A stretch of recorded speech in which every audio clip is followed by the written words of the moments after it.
Vengo ahorita en el muy joven. Me vas a ver como visitó. No, no me la dices. No me va a dar para el día. Y luego el trabajo. Oh, ok. Hablé con tus vamos a ver si. Ah, ok. Pues, ¿estamos listos? ¿Estamos listos? Ok. Pues, los jóvenes que tengo hasta no tienen 20 años. Ah, no, ya son amigas mayores de edad. No trabajar así. Para cambiar. Ah, muy intuitivo. Ok.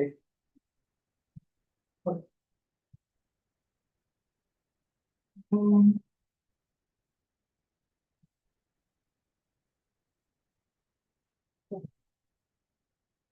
Okay, guys, I guess we can begin. This is the last day of the STEM week. Today we have two talks. It's this one, then we have another one, and then we have the workshop. The workshop is, remember, our group of monitoring is going to be here, not in the lab, it's going to be here, at 2. After that, we will have the STEM Bowl, the finals, so we invite you to come to see the STEM Bowl, the finals, to see who wins the STEM Bowl. And then we will have the closing ceremony at 5:30. So this is the first talk, and Brianna is going to make the introduction. Good morning. Today we have Master in Science, Claudia Aguilar. She is a biologist and psychologist with specialization in animal behavior and applied behavior analysis. She earned her degree in biology from the Universidad Simón Bolívar and her degree in psychology from the Universidad Tecnológica de México.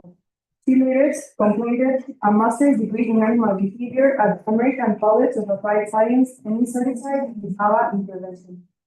Claudia is the founder of Tandem, a service dog school dedicated to training medical alert dogs. Her work focuses on the selection and training of dogs capable of detecting epileptic seizures, hypoglycemic episodes, and tachycardia, promoting their safety and independence for individuals with medical conditions.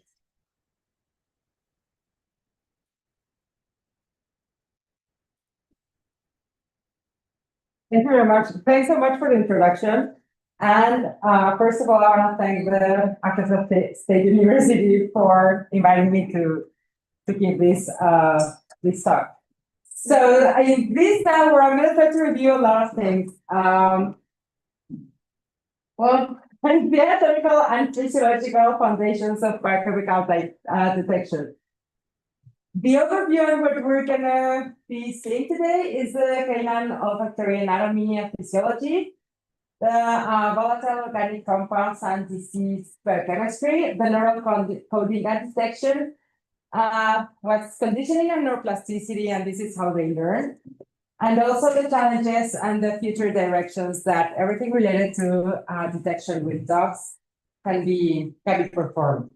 So it is a lot, and I'm going to try to summarize. And if there's any interest in anything that I'm going to talk about, please feel free to raise your hand and say anything or ask questions, please. Feel free to interrupt me.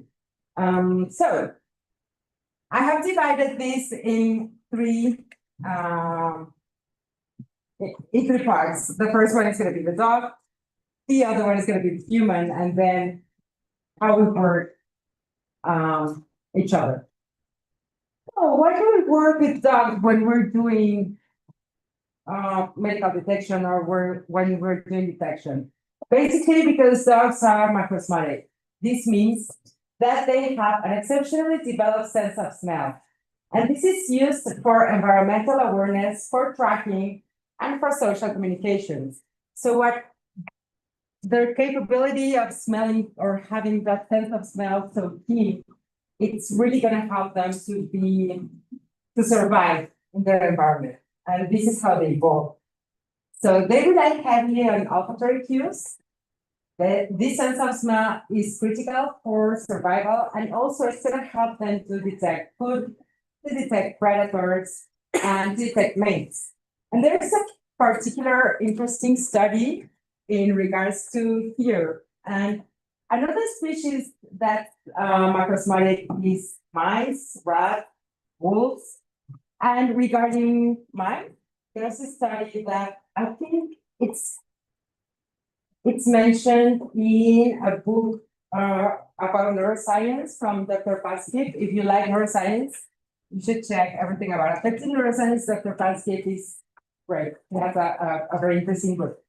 And what they did is they put the fur of cats with in a box with mice. And obviously these mice have never seen a cat, so why are they afraid to go to those things, right? So that's something that it's integrated already in their genetics. So, and it is for survival. And that's why we use canines. There are also species that are very good with their sense of smell, but there are benefits on having dogs. What happens, and let's check the anatomy of what happens in the nose of a dog. So there's an inhalation and exhalation pathway. How many here have dogs? Or a dog? Okay, that's a lot. Good. Have you ever noticed that their nose has like this sort of, not a hole, but there's like a big hole and then the small hole on the side? Well, what happens is that the air when they inhale comes right on the big hole, and then they're gonna use the other side to be able to exhale. And what helps there is that any odor that's going inside, it's gonna stay right there. Because when they're gonna exhale, it's gonna go on the sides. So this is the way that they're gonna smell. It's gonna help them a lot to keep the odor. And something interesting is that they use their right nostril to be able to detect any kind of specific arousal odors and any novel odors. So everything that's new for them is gonna enter through the right nostril. And what is familiar already and something that they already know, or stimuli that's non-aversive, it's gonna go through the left nostril. And also all odors that are hyperspecific arousal odors are gonna go through the left nostril. So let's think about how the air enters and how they exhale. And let's check how it works everything inside. So there are complex nasal turbinate structures channel the airflow for the efficient odor sampling.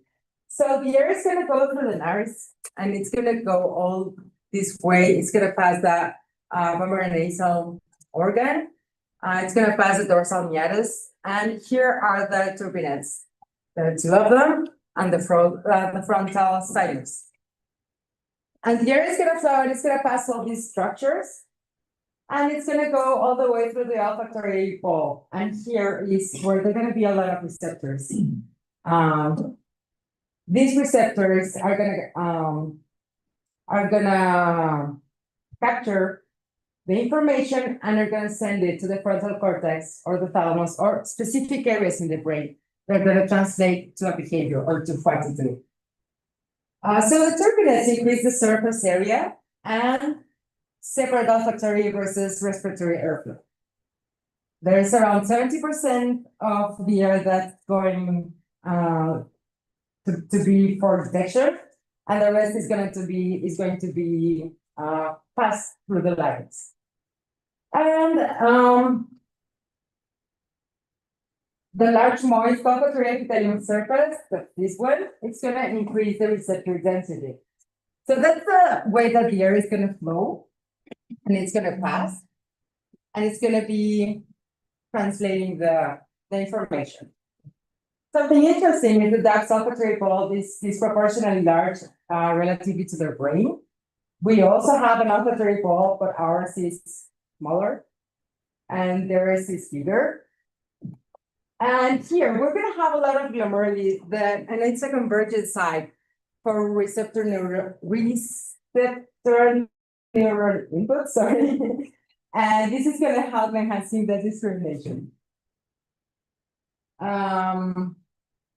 So this is the way the air enters. It goes through the respiratory epithelium, the olfactory epithelium, and the olfactory bulb. Okay, and that's the glomeruli that I was talking to you about. So you're gonna see how the air enters. We're gonna have the axon. How many of you here like neurology?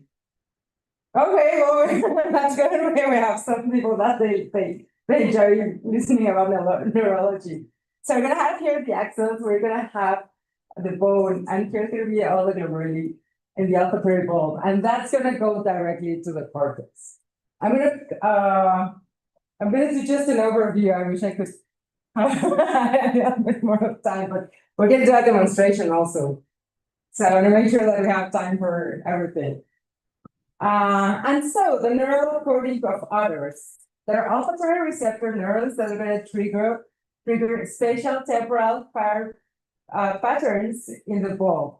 And this is gonna make these patterns that are gonna encode the odor, identity and intensity. So this is the basis for complex detection. This is the way that we know that dogs can be able to not only detect 1 or 2 or 3 or more odors. There are dogs that are gonna work for narcotics, and they're gonna be able to detect heroin, cocaine, lots of chemicals. So it's not only 1, 2, 3, but a lot more of substances. So this is the basis for complex detection, and it's gonna link to cognition and memory via the limbic projections. And I'm not gonna go through all of this, but this is the whole pattern and how the odor is received from to the olfactory epithelium, then the nerves, then the bulb that's in the brain, and then it's already identified where in the brain and which cells are going to be detecting which odors. For example, this is going to create an olfactory gestalt. This is going to be behavioral and cognitive. This is going to be emotional processing. This is going to be working memory. So the fact that we already have this identified and that science can achieve this for us to get to know how it all goes to the brain is amazing. And this is a comparison, it's pretty basic. Dogs have hundreds of millions of olfactory receptor neurons versus us. There are publications that say that we have 5 to 6 million. Recent publications say that we have 50 million. But anyways, I mean, we cannot compare 50 million to the 150, 200 million receptors that they have. I mean, it's like we are capable of knowing if something is sweet, sour, and we have three neuron receptors for taste. Imagine how many they have. I mean, imagine it's like if they were able with their nose to see colors or to have this taste with their nose. So it is a lot. The extension of their epithelium is 3 to 4 centimeters. Us, the dogs, 18 to 150 centimeters. And the bulb size in humans is around 1 centimeter and theirs is 3 centimeters.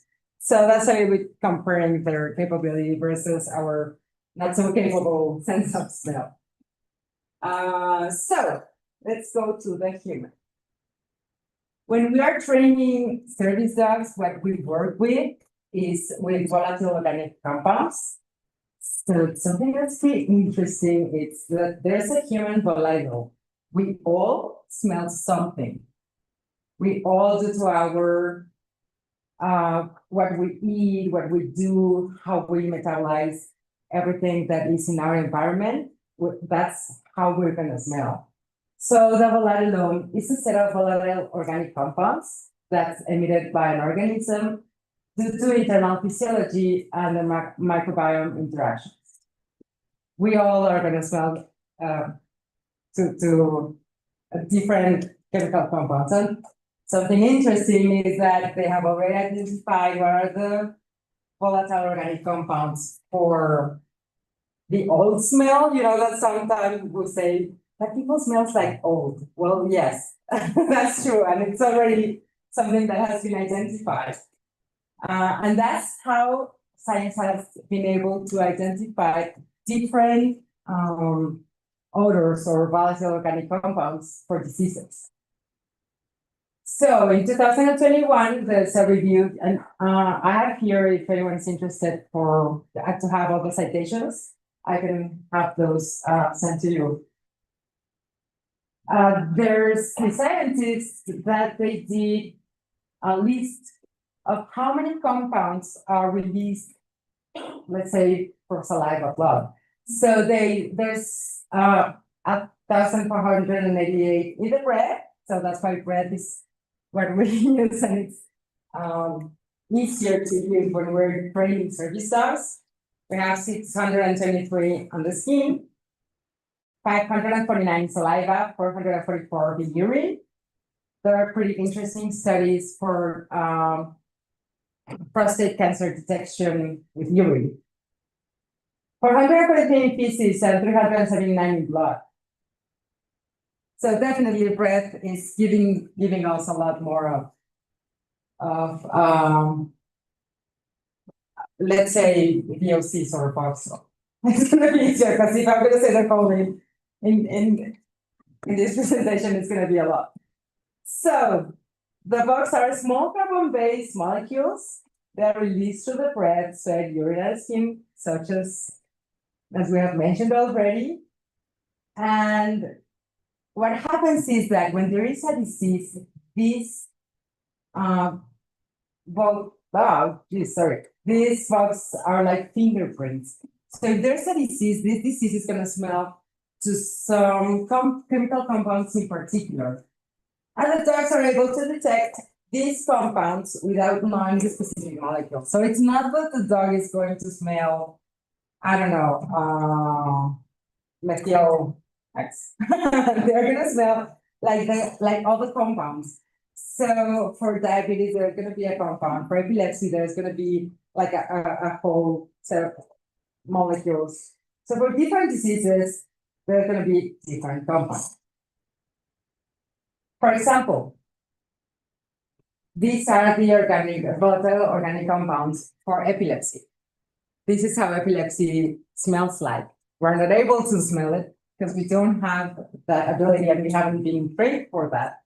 But dogs can, and dogs are be able to detect this as a whole. Let's say this is like the color red. So they're able to detect this as a color red in a person, and we can tell them to alert whenever they see this color red in a person. And that's what we train and how we train dogs. A long time ago, when I started training service dogs, we had no idea what they were detecting. We knew that they were detecting something, we had no clue what it was.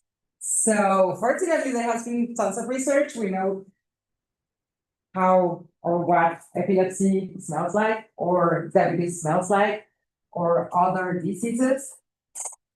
But for example, this one for epilepsy, there has been several studies, and in the studies, the compound that has never varied is the first one, it's menthone.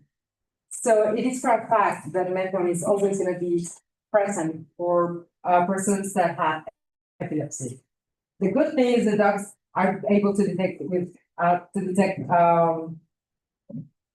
a very small quantity of this compound. So let's sort of talk about the perfect match. I don't know what time it is. I don't know if someone can help me with the time, because I don't have my phone. Can I ask a Question? I just want to make sure I have enough time. So it's 11:20. So you're good. 11:20. So Oh, I'm perfect. can I ask a question? Sure, go ahead. Exactly at this point. Because for example, there is benzaldehyde. Benzaldehyde is the typical smell of almonds or the apple seeds. So if you are eating almonds, I guess that you have this kind of smell. It's the mixture of all of the compounds that it is detected, or it's not just one by one? Exactly. It's not just one by one, and that's a very good question.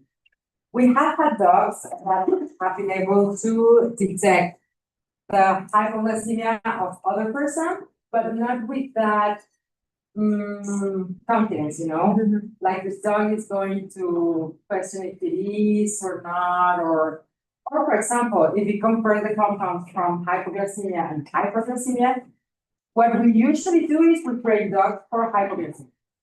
Because that's something that's like threatening, I mean, it's an urgency, and people can have hypoglycemia, but it's not that, I mean, it's not a medical urgency, And all of the dogs that we have trained, they're able to translate, like they say, okay, there's these compounds and this smells a little bit like that.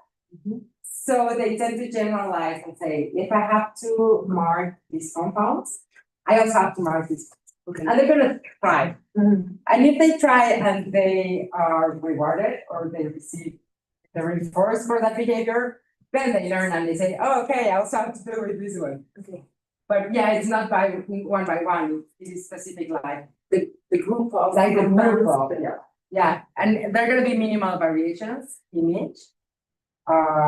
When they test with noses, that's something that's done. But yeah, it's like a whole group. So let's talk about the perfect match. If we put together the human and we put together the dog, we're gonna get the perfect match. Dogs can detect volatile organic compounds at extremely low concentrations. And estimates suggest that participate creates sensitivity. So we have already talked about the capability that dogs have and their sense of smell and how their anatomy and physiology works. Then of course they're gonna be able to detect amazingly low concentrations of this box. And this exceeds by far many artificial detectors in real world environments. In 2023, this is one of the latest publications that I was able to retrieve regarding e-noses. So it works particularly very similar like the dogs. So there's an exhalation in this exhaled breath collection of the box, and they collect it with a gas bag, and they have an optical sensor, and then all that it is translated through a computer to mark this box. Of course, it's a non-invasive medical diagnosis. It would be great if we could have e-noses that can detect in a non-invasive way and an easier to access way of diseases. But it's something that we don't currently have. It's something that's still being studied. Same for dogs.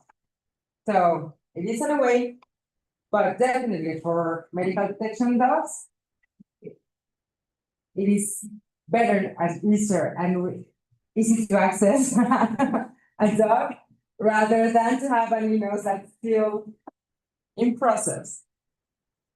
How do we train them? We train them with positive reinforcement,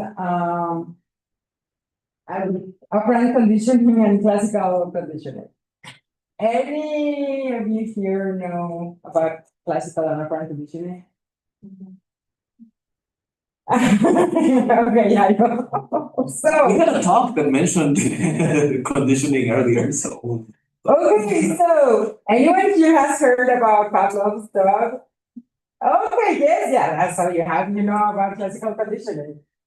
Okay, so what we do is we pair something that they like a lot with the odor. And this is classical conditioning. This is something that there is a learning behind that, but it's going to trigger reflexes. It's not going to trigger a behavior. It's going to trigger either your heart's going to speak faster or the dog starting to salivate. You can have a reaction in the poop pupils, but it's something that's not behaviors that you can control. So we first start pairing something that they like a lot with the odor. What we then do is we teach them how they're going to learn, because when we train the dogs, we also ask The person, do you want the dog to bark? Do you want the dog to touch you with the nose? Do you want the dog to high five? Do you want the dog to speak? We can train any behavior, because what we're gonna train the dog is say, hey, whenever you see this red color, you need to do this behavior. And if you do that, then we're going to reinforce that behavior, and you're gonna receive a treat, reward, good boy. Anyway, that's options. And that part is the operant conditioning. And it is with positive reinforcement. I know that's something that's right now, like, we all have heard about, my dog's gonna be trained with positive reinforcement, right? But it is very important that positive reinforcement, it's not only about treats, it's not giving rewards and that's it. It is having the dog performing a behavior, and then after that behavior, we're gonna give a treat in order to make sure that that behavior is going to present a lot more in the future. So that is positive reinforcement. Is making sure that that behavior is going to increase either in intensity, either in the times that that behavior is performed, either in the places where it's going to be performed. So there's a lot about operant conditioning when we train the dogs. But basically, training a medical alert dog is saying, hey, whenever you see this color, red, or this odor, you have to do a behavior. And that behavior is going to be reinforced. So that's how we train them. And learning refines neural circuits, enhancing sensitivity and discrimination. So every time that we keep doing that pairing of those stimuli, every time that we keep training in other places, that's going to help a lot the neuroplasticity of the dog and the neuroplasticity of creating more of that behavior. So I'm going to show you a video, and we're going to do a demonstration. This is Portia. We trained her for, we gave her to a person that she has POTS and tachycardia and epilepsy. So check how she's smelling. She notices that there's this odor, and then she thinks, and it's like, hey, I gotta do something here. And like, oh yeah, I have to tell her. Then she starts giving the behavior, marking and telling her, hey, there's something wrong.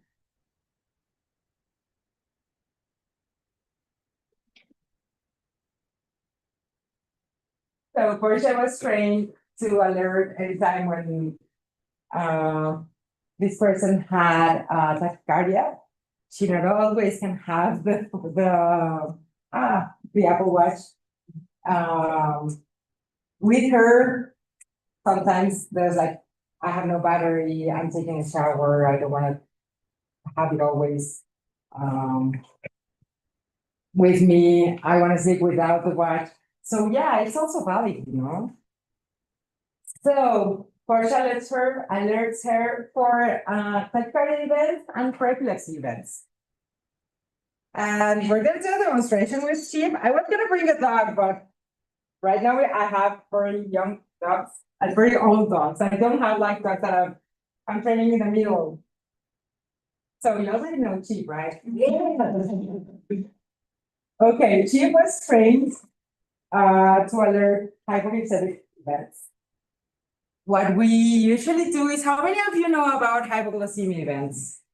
What's the level of blood sugar that's considered low? 40 is super low, but that's a good low. I mean, yeah. 40 is super low. Okay, 80. So Philip was able to give me, and I can collect a sample so I could work with Chip. And what I'm gonna do is, I have this sample in my left pocket.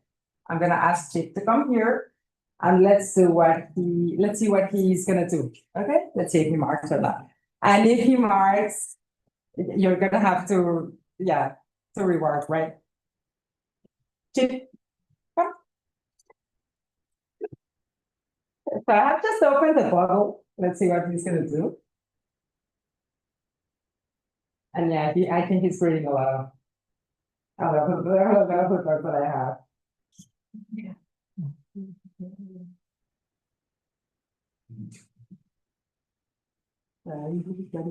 Yeah, he's actually looking at me because he wants to mark me, but Yes, he I know, I know. there. He's not sure, and he's like, do I have to mark her again or not?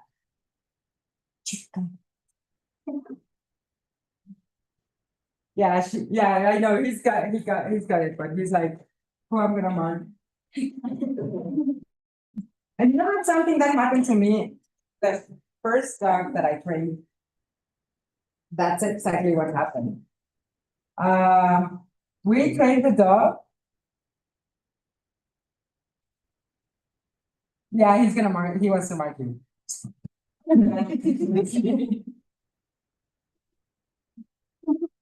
That's good. And what happened to us? Oh, okay, something that I wanted to, do they all know that you have this one? Yeah. Okay, that's good. So something that, I'm gonna keep this up with you. All right, continue. The rainbow. Ya lo sonaste. Ya lo sonaste. Primero para acá. Sí. And that's something that happened to me, the first dog that we trained. We trained this dog to alert me to bark. They wanted to bark. So the dog barked at me whenever this color red appeared, right? So we went, and the first one, I had no idea. We were all trying to do our best. And I talked to Diego.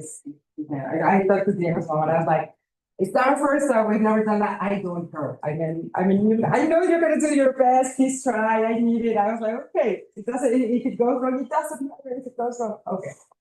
Okay, so it was the first time that we went to their house. Diego had an alcoholism event, and Vikingo, the name of the dog, he smelled, and we were like, yeah, he's doing it. He started smelling, and I was like, yeah, it is that. And he went to me and he started barking at me. And I was like, he said, bark at me.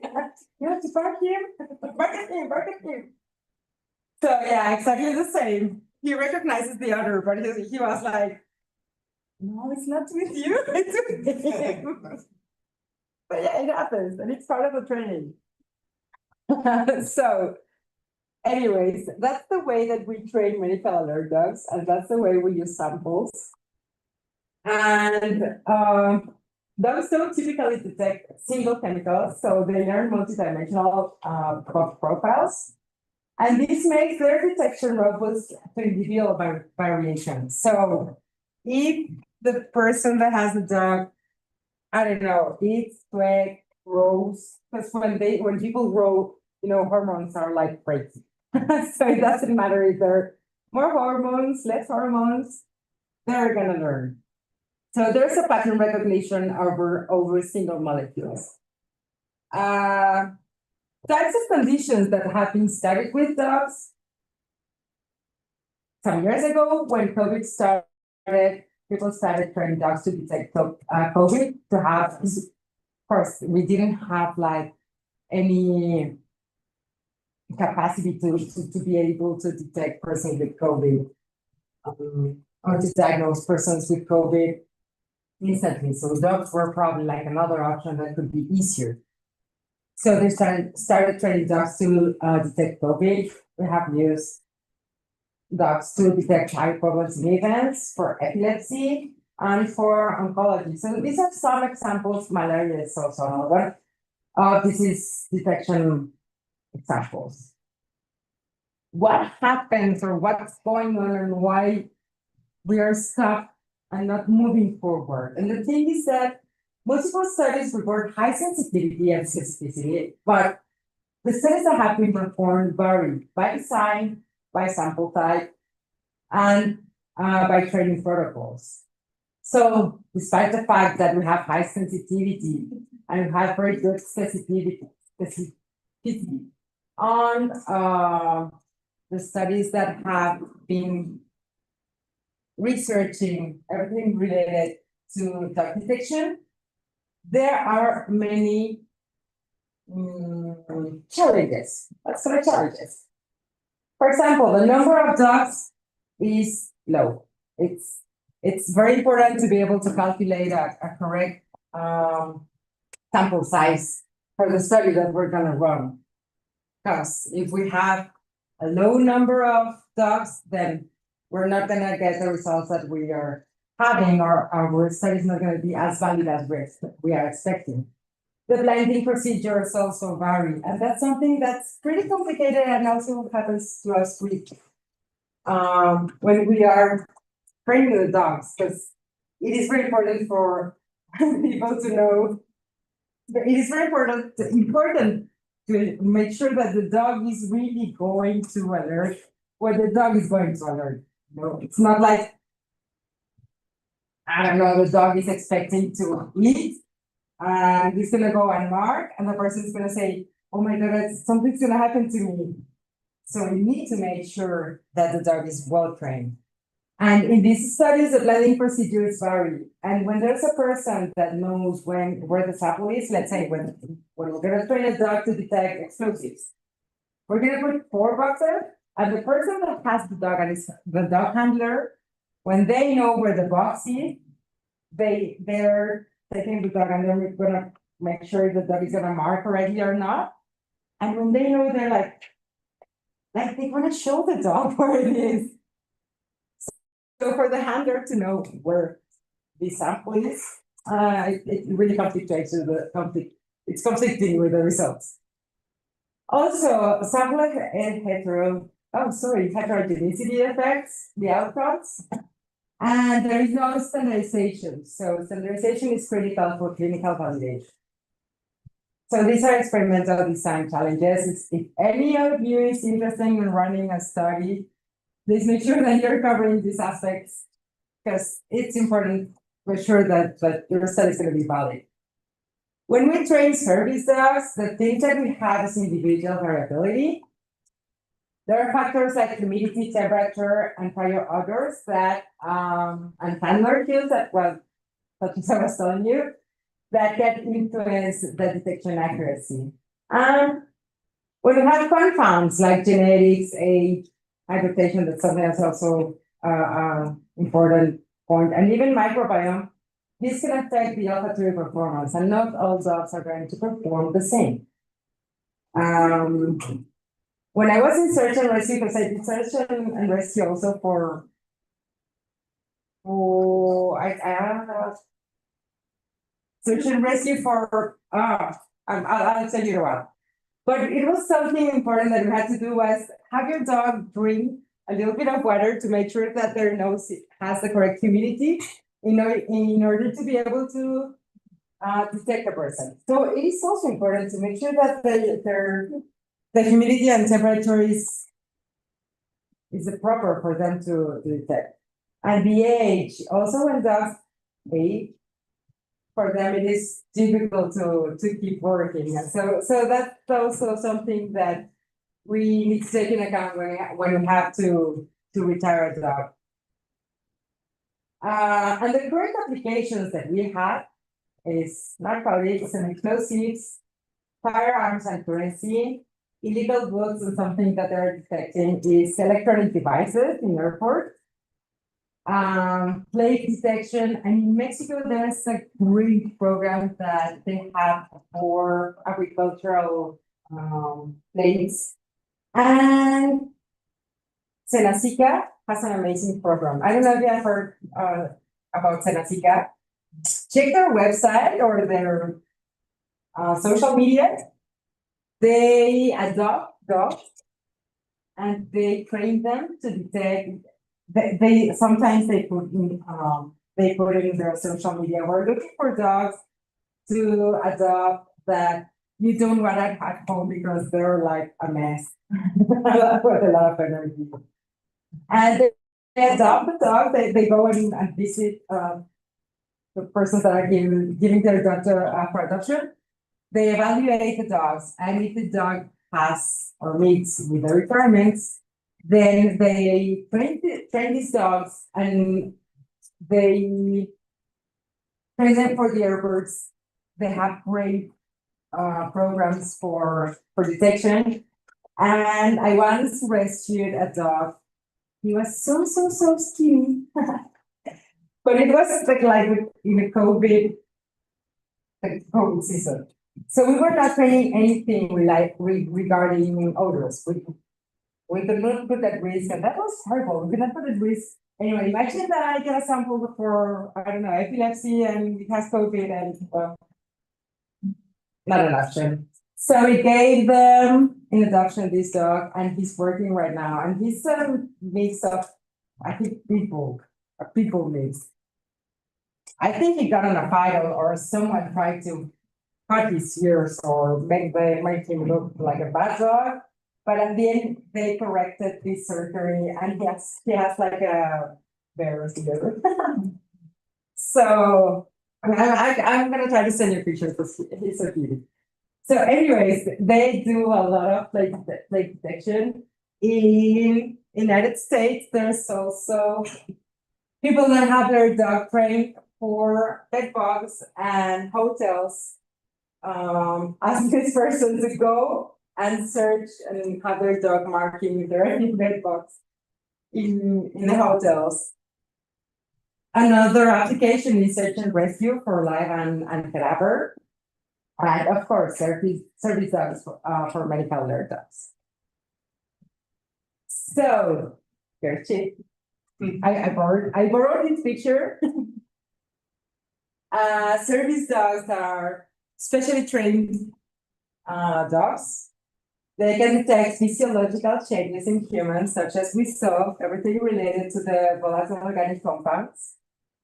They alert prior clinical symptoms, and this is something that has saved a lot of persons that have a medical alert dog. Sometimes if the dog has traveled a lot or is tired or is at night or is in a new place, he might have his flaws. I mean, it's not a robot, it's a dog. But believe me, dogs have saved a lot of lives with this training. They're used in diabetes, in epilepsy, in POTS, migraines, allergen detection, among others. There are persons that have allergies that if they eat one nut, they could die from an allergic reaction. So there are persons that train dogs to make sure that the dog can mark if the food that they're gonna eat has this allergen or it has not. So there are many videos. We have never trained for allergen detection, but we can do that. There are many videos and the person takes like they grab their plate and it's like, hey, is there something wrong with what I'm gonna eat? And if the dog doesn't mark, it's like, so that's something that also can be trained. And I don't know if you have any questions. I just wanted to show you some of the pictures of the dogs that we have trained, and thank you.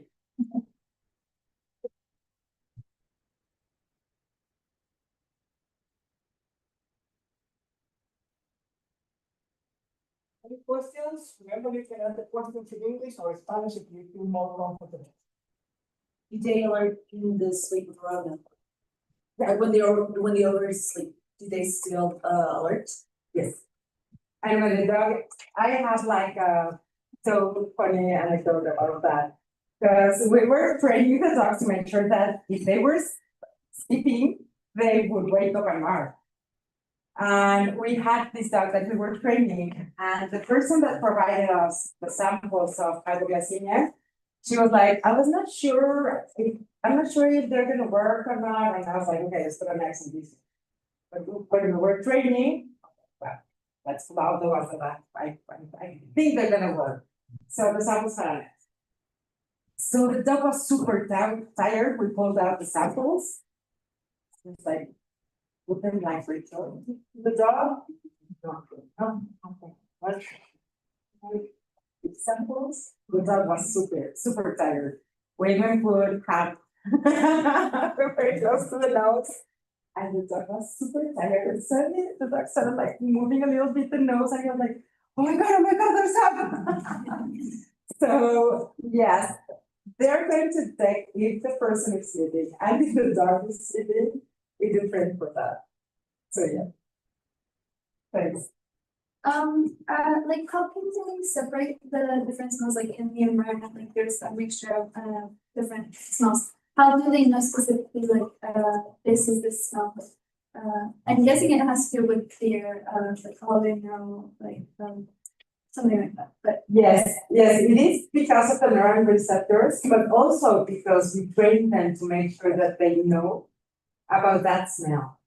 And Philip has a pretty interesting anecdote also when being in a camp with a lot of persons with diabetes. So there are a lot of persons that are gonna have problem hypoglycemia. And it's important for Chip to make sure if he is going to mark him or he's gonna mark another person. So yeah, it is in that way.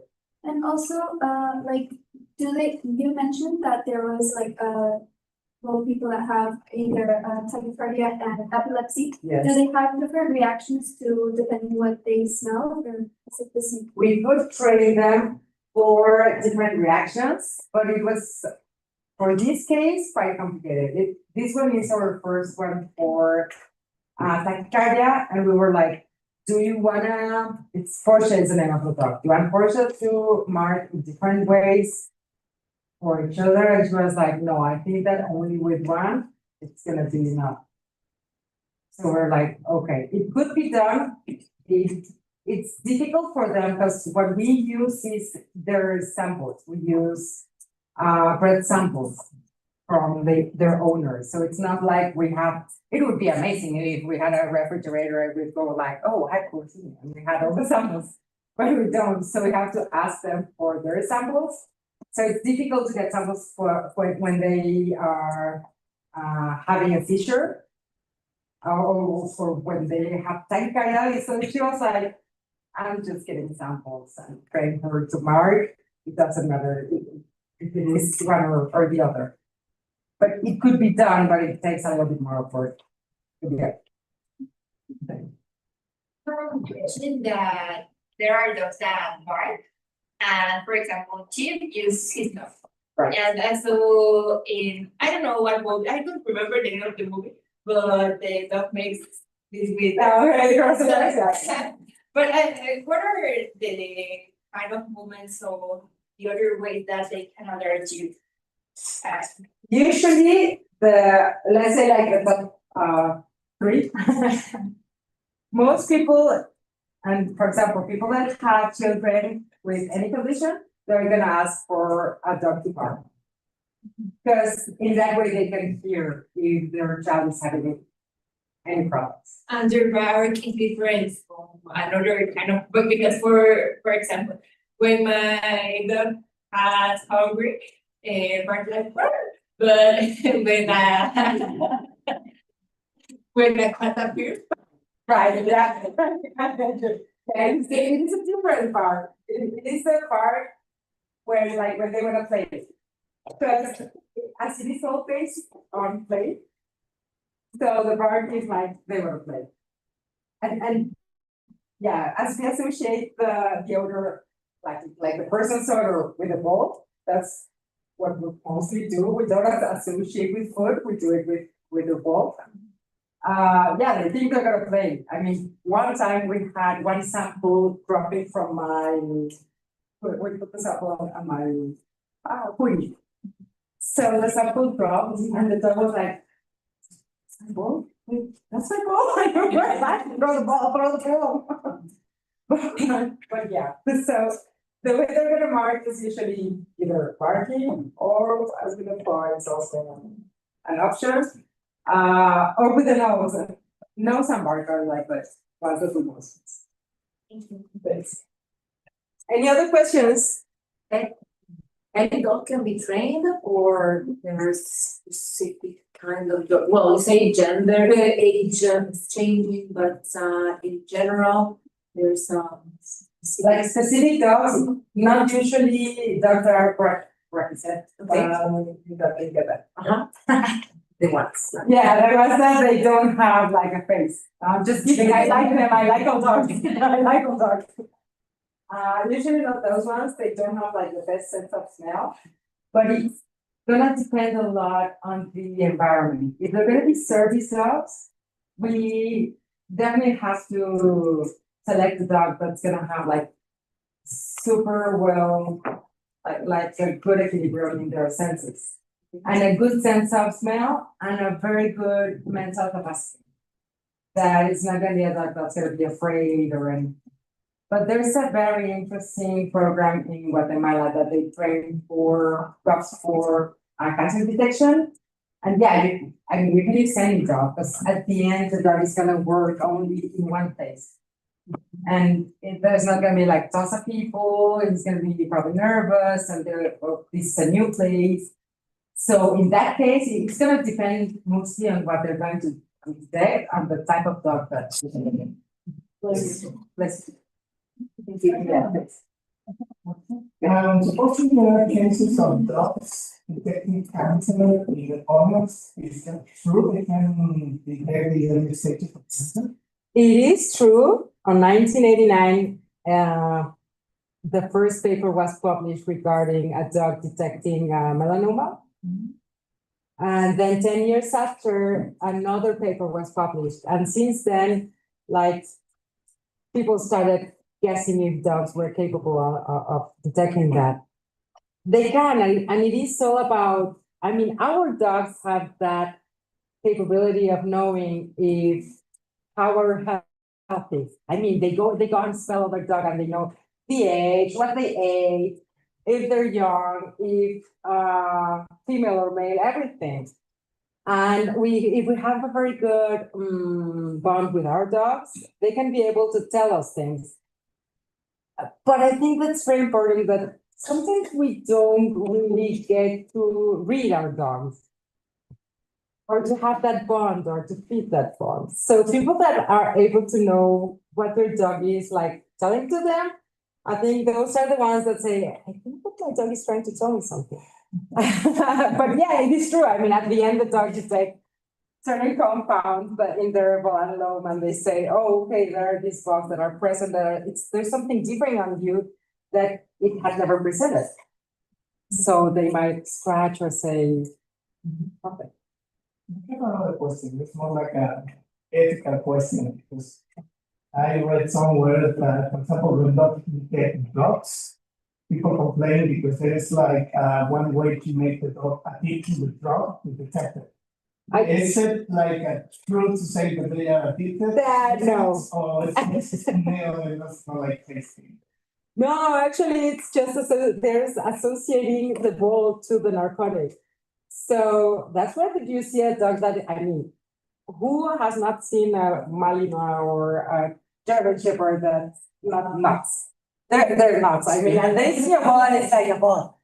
So it's just the same. I mean, what if you train them to like whenever you smell cocaine, you're gonna receive your ball, it's like, okay, but yeah, it's not like but they want it their ball. Yeah, that's the way.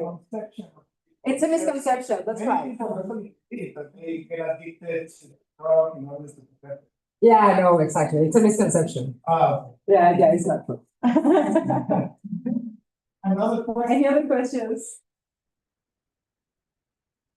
Okay, so I think that's. Go ahead. Sorry, also, you mentioned that they also, depends on the environment, how they react.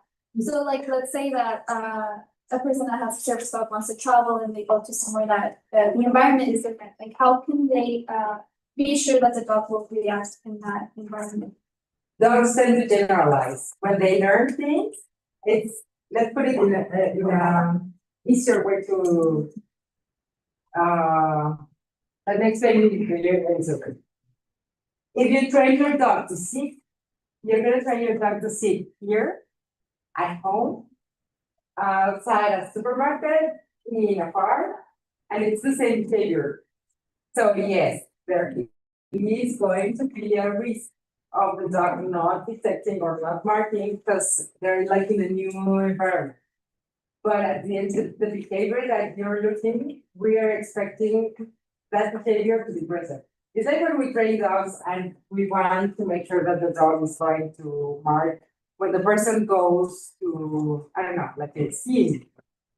I really wish that someone would say, hey, go ahead and train the dog in the snow, but no, nobody's gonna pay you to to train a dog in the snow. I just hope that the dog is able to generalize that behavior and that they can do it in any other environment. But yeah, at the end, yes, there is a risk. Not all dogs generalize as well. Any other questions? Go ahead. How long can people have a service? What happens when they get open? I mean, the person gets another dog and keeps the old one, the two together, or what happens with the old? Okay, yeah, when we have to retire a dog, I'm not gonna say most, yes. Almost all of the owners, they keep them. And they have another dog, so it's kind of a challenge, because what we do is we have to train the old dog not to perform any of the behaviors that he used to do. So let's say if the person is in a wheelchair and she drops something, we're going to reinforce the behavior of lying down for the old dog, and we're going to reinforce the behavior of picking up that something that the person dropped for the new dog. So that's the way that we replace the behaviors. So then the old dog is like, yeah, I'm gonna take care of everything just because I'm lying down. Yeah. So yeah, but they keep them. Most of them, they keep them.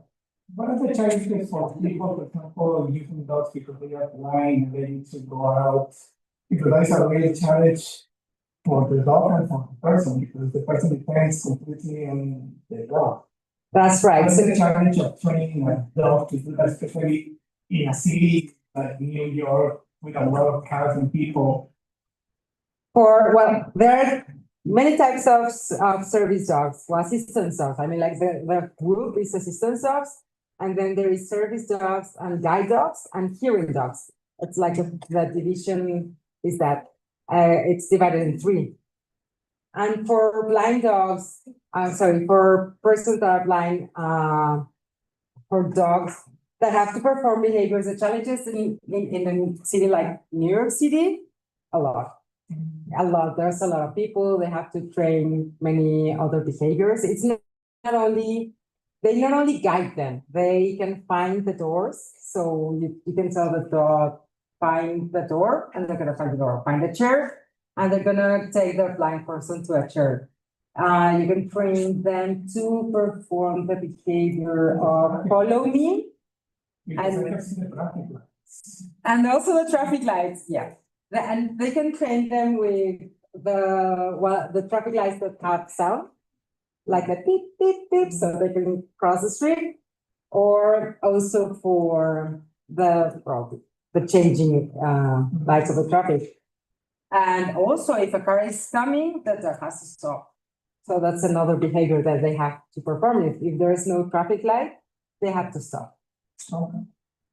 And it's desobediencia aprendida, like the learned disobedience. Because the owner is gonna go like, go, and the dog is gonna go like, no, there's a car, go. So, But you as a trainer, what is your responsibility? For example, if you give a dog to somebody. no, it is huge, and it is also for medical alert dogs. I mean, it's a huge responsibility. But I mean, you as a person, a company, you can get sued by the person, if the person gets like. Yeah, of course. An injury or something. Well, yes and no. There are basic behaviors that are expected from the dog. Behaviors that are skills that are expected from the dog. I mean, it's not only sit down, heel, but it is also mark. If there's a hypoglycemic event, or alert if there's an earthquake, all that setup. No, owners know that the dog is a dog, and there's a possibility that the dog might get something wrong. It's not, 100%. it's like a name. They cannot depend on the dog. It's only like una ayuda más. Any questions? Any other questions? So we can thank her, please, for our applause.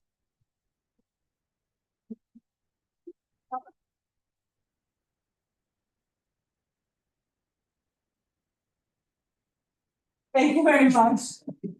Okay, guys, at 12:30, we continue with the next talk, this one is on physics by, Professor Abeles Suarez. The attendance, fellowship is around, as well, whoever has the sheet